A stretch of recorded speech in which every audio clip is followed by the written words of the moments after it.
시청자 여러분 안녕하십니까? 조국 사태는 한국 사회의 도가 얼마나 물구나무서고 정신이 얼마나 해체됐는가를 보여주는 상징적인 사건이라고 할 수 있습니다. 그런데 조국 사태뿐만 아닙니다. 한국 사회의 그런 병적인 증상을 나타내는 여러 가지 사건이나 인물이 있습니다. 저는 국회 법사위원회에서 진행이 되는 국정감사나 또는 청문회 아니면 평상시에 상임위원회를 텔레비전에서 볼 때마다 박지원 의원, 사선의 박지원 의원이 기관장들에게 호통을 치고 또는 증인을 추궁을 하고 어제 국정감사처럼 검찰총장에게 따져 묻고 하는 장면이 한국 사회의 최대 코미디 중에 하나라고 생각합니다.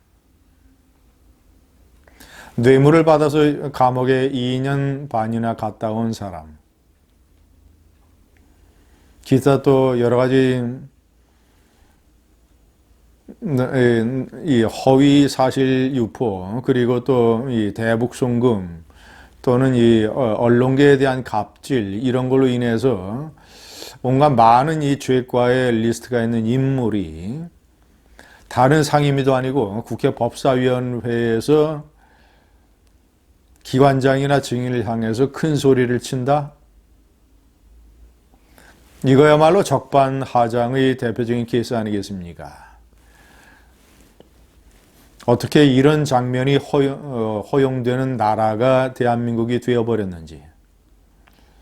미국이나 일본 이런 선진국 같으면 벌써 사회적으로 매장이 돼서 퇴장했을 인물.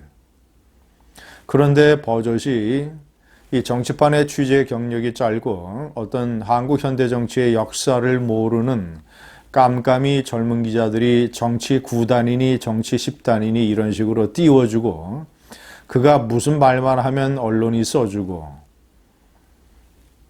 이런 한심한 이런 풍토가 한국 사회의 풍토이기 때문에 여전히 그는 건재하고 여전히 언론의 스포트라이트를 받습니다. 어저께 국감에서는 그러나 윤석열 검찰총장에게 세게 한 방 먹었습니다.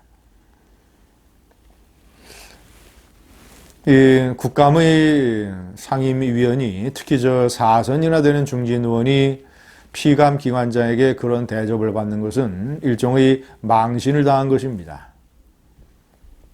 제가 어떤 일이 있었는지 그 오고 가는 대화를 제가 화면에 보여드리면서 다시 한번 읽어드리겠습니다. 자, 박지원 의원이 정경심에 대한 검찰의 과잉 수사 문제를 거론하면서 이렇게 따졌습니다. 정 교수는 소환도 조사도 안 하고 기소했다. 국회 패스트트랙에 관계된 의원들은 경찰 수사에 응한 사람도 있지만 안 응한 사람이 더 많다. 이런 분들 기소할 건가?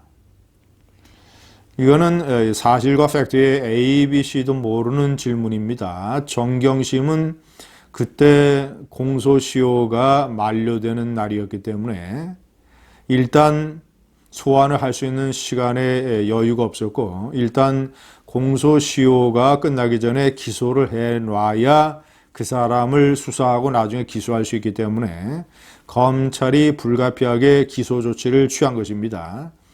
그런데 엉뚱하게 아무런 관련이 없는 패스트트랙 의원들과 연결시켜서 물어봤습니다. 윤 총장이 이렇게 답변했습니다. 수사를 맞춰봐야, 그러면서 목소리 톤이 조금씩 높아졌습니다. 지금 수사 내용에 대해 자꾸 말씀하시는 게 저희로선 참 답변 드릴 수 없고 또 기소를 할 거냐 말 거냐 저희들한테 이런 질문 하시면 어떻게 답변하겠는가, 그런 뜻 아니겠습니까? 박 의원이 또 얘기를 했습니다. 정 교수는 소환도 조사도 않고. 자, 윤 총장이 목소리를 더욱 높이며 아주 중요한 얘기를 했습니다. 의원님, 국감 공개적인 자리에서 어느 특정인을 여론상으로 보호하시는 듯한, 다시 읽어드립니다.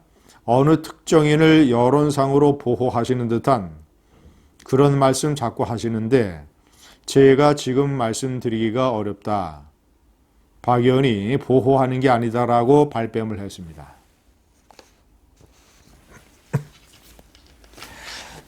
시청자 여러분, 전 국민에게 생중계되는 국감에서 어느 특정인을 보호하고 있다라는 지적을 검찰총장으로부터 국회의원이 받으면 이것은 대단한 망신입니다. 헌법기관으로서 자존심이 완전히 뭉개지는 그런 상황입니다. 특정인, 정경심을 보호하고 뭐 이러려다가 검찰총장에게 KO 펀치를 한 방 맞은 것이죠.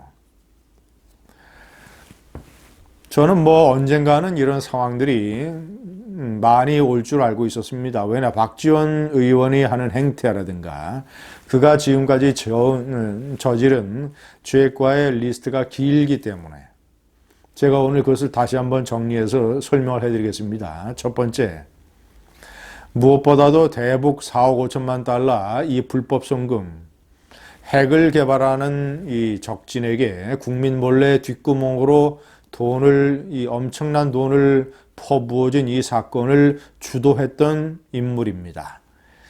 김대중 정권의 대북 특사 자격으로.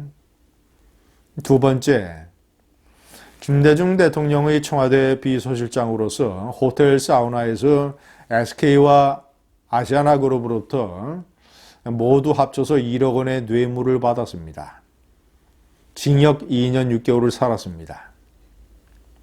그는 관행에 젖어서 그런 일을 했던 것을 반성한다라고 재판정에서 얘기했습니다. 아니, 관행이라고 얘기했습니다.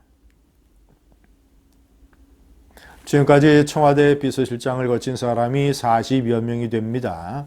40여 명 중에 호텔 사우나에서 개인적으로 저런 뇌물을 챙긴 이런 비서실장이 과연 몇 명이나 됩니까? 관행은 무슨 관행입니까?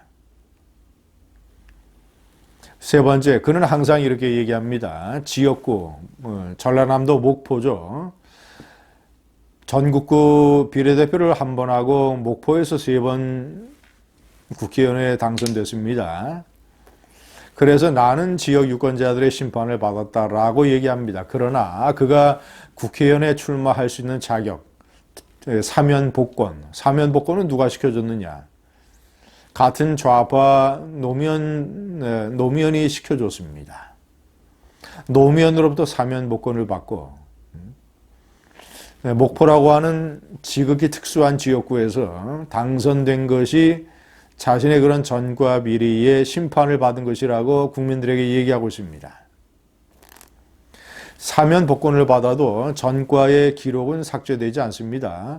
사면 복권을 받아도 선거에 출마할 때 선거 공보에 전과가 그대로 실리게 되어 있습니다. 목포라는 특수한 지역이기 때문에 그것이 별로 문제되지 않고 넘어간 겁니다. 네 번째, 국회의원으로서는 박근혜 정권 때 허위 사실을 유포해서 민심을 교란하고 박근혜 정권에게 커다란 타격을 준 이런 전과가 있습니다. 그는 만만후에 박근혜 대통령의 동생 박지만, 그리고 측근 비서관 이재만, 그리고 과거 정치인 시절의 비서실장 정윤회, 이 세 사람이 특히 만만회라는 사조직이 있어서 이 사람들이 청와대 인사에 개입하고 있다라는 거짓말, 허위 사실을 유포했습니다. 박지만과 정윤회는 사이가 안 좋았습니다. 정윤회는 청와대 인사 내지는 이권에 개입한 것이 하나도 없습니다. 이재만도 마찬가지입니다. 박지만도 마찬가지입니다. 박지만은 청와대 출입도 박근혜 대통령의 반대 때문에 하지 않았습니다. 그런데 만만회라고 그럴듯한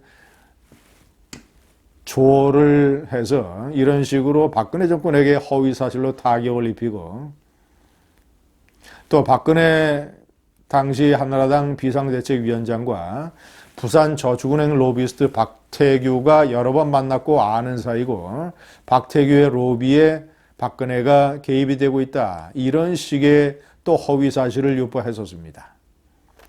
허위사실 전문가입니다.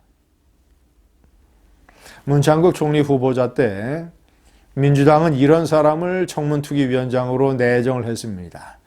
그래서 제가 뇌물 전과자가 어떻게 총리 후보 청문 후에 투기위원장을 맡느냐고 당시에 중앙일보 논설위원 시절에 신랄하게 비판하는 칼럼을 썼습니다.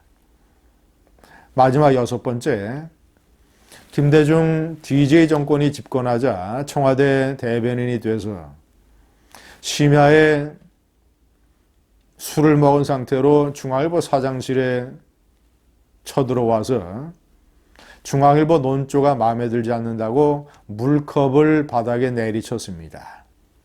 물컵이 깨졌습니다. 이런 식의 언론계에 대해서 갑질을 했던, 어떻습니까? 이런 인물이 여태껏 정치판에서 정치 구단이라는 대접을 받으면서 건재하고 있고, 다름 아닌 국회 법사위원회에서 호통을 치는 나라가 대한민국입니다. 감사합니다.